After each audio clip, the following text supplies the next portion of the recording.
Both hits. I guess we can leave it at that. They're both hits, as was My Prayer, which went to number one. Twilight Time went to number one. Smoke Gets in Your Eyes, the great Jerome Kern hit. Right.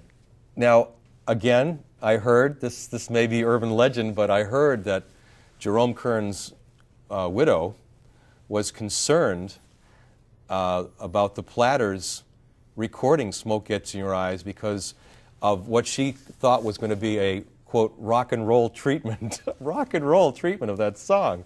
She had to have been pleased, but did you ever hear that story? I heard bits and pieces of that story, Yeah. but we could never understand that at all because, number one, we never even heard from that woman. And secondly, she had nothing to do with that song. And secondly, how can you argue with success? How can you argue with a song that's one of the biggest songs in the world at that time? How can you argue with that? Right. And I don't know why she thought it was going to be a rock and roll song when we were not recording rock and roll. Well, that's my point. I mean, if you hear your sound, it's Right. melodic, it's romantic, it's I mean, you could kick it up, but I heard that story. it wasn't Elvis Presley either. But it But never came from. I heard the story, but it never came from the management or the record company. It just that it was in the grapevine.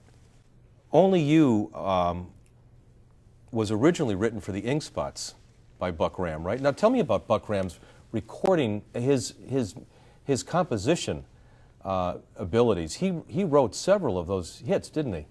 He did. Buck. But he was a genius when it came to lyrics. Buck Brown was a total genius when it came to lyrics. One of the greatest lines I think in lyrics is in The Great Pretender, where he says, "To realize the feeling of make believe, to realize the feeling what my heart can't conceive, to realize the feel that my heart can't conceal. Oh yes, I'm the great pretender." You can't get no better than that. Right. There were a couple of changes in the group early on, but you were telling me that the group that sort of stayed together through those early hits was comprised of you, Paul Robbie, Tony Williams, the lead tenor, David Lynch, and Zola Taylor, Right. who was the only woman of the group. And Right. So when was the female voice added, and why was that deemed necessary? You started out with four guys. What happened is that when we went to see Buck Brown for the first time, he suggested, we'd have to have something like in the way of like a showcase, to showcase itself or a gimmick or something. And he suggested a girl, and I'd heard Zola singing with a girls group. They were trying to get off the ground, and I liked her voice, so I suggested Zola. That's how she got in the group. She sang the lead occasionally, but that wasn't the norm. Was that okay with her? Because she was background. Yeah, but she most of the time. She didn't mind at all. She had a baby's voice, and everybody liked her. She did a lot of recordings because she was on every album that we put out there. She was on every album. Herb, take us back to those early days and what it was like. What it was like for a group of African Americans in the music business, a music business that was, with the exception of the jazz genre, was very, very, very white.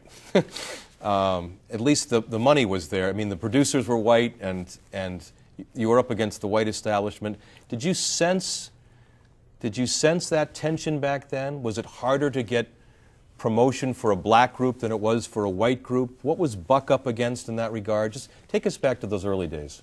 In the early days, when you were a black group, they would, and if you were on like Mercury Records, well, Mercury Records' #1 logo was a black label. But if you were a black group, they would put you on an orange label. Let the disc jockeys know that you were black, so they wouldn't play your recordings because white jockeys would not play your recordings back then. No, they would not play your recordings.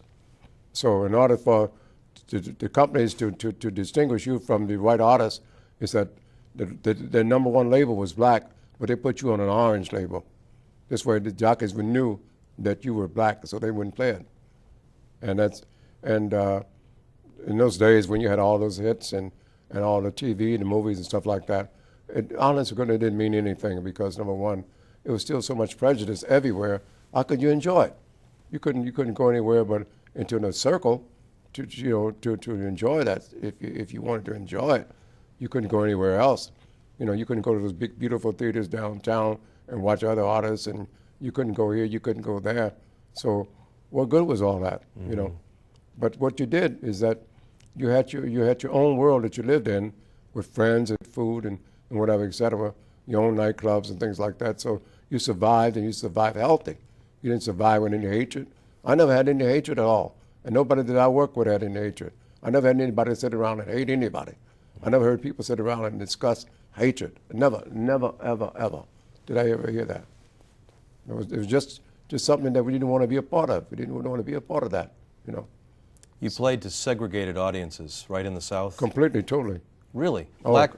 Black audience members on one side, white on the other? Or? If you went down to, like, our first time we've experienced that, we went to Oklahoma, and went to Kansas. And the nightclub, they had a rope. You know, on one side was Missouri, the other side was Kansas. So Kansas was a dry state, so you could walk across the club into Missouri and get a drink. But so far as groups are concerned, is that they had a show for the whites and a show for the blacks. You know, that's how they did that. One show for you all and one for us. You know. Tell the story when the Platters got off the bus in Alabama somewhere. Birmingham, Alabama, which of course is a city that we remember well from the Civil Rights Movement and Dr. King. A lot went on in Birmingham, Alabama. And on this given night, you get off the bus and you were confronted by the Ku Klux Klan, right? Well, actually, you know, we weren't actually confronted. There was just a big park, and they were all out there with their sheets and the crosses and stuff, you know. And then one of them came over to the bus, you know, to look to see who we were. And so the bus driver told us, listen, I would advise you to stay away from this bus because these people on here will kill you, you know, and tell your friends don't come near this bus because if you threaten these people, they will actually fight back. These are not freedom fighters. They will fight you back, you know. I remember that much. And you had loaded guns with you, right? Of course we did. You'd be crazy. You say, of course we did. Why do you say that? You'd be crazy between the South when they were stopping buses and pulling people off, beating them up and setting the buses on fire. You'd be crazy to be going down south without any kind of protection. You think the police are going to protect you? They're the ones who call those bastards and let them know that you're on the road. You know? You know what I'm trying to say? I know what you're trying to say. Right. That's the way that was. It would be the cops doing it. It would be called the haters and tell them that you and this so-and-so bus, you were going so-and-so, so-and-so, so-and-so. But you, back then, it was not that you liked it, but you accepted it as just that was the way it was, and you didn't, you telling me you didn't dwell on that, you chose not to live in that world. Right. And just play your music and surround yourself with besides, you know, we work with a lot of different artists, and that are big stars even today. But they didn't dwell on that either. I never heard anybody get together and preach hatred. You know, I never heard anybody preach hatred that said, man, so-and-so, so-and-so, or use profanity and because of this situation, that situation. It just didn't happen. We were too busy trying to find the next recording or the next song and trying to come up with something good in the way of choreography, things like that. We had no time for the hatred. We had no time to sit around and hate people. We never did that. What was it like touring in Europe? Because you've been to 91 countries. You've toured literally all over the world.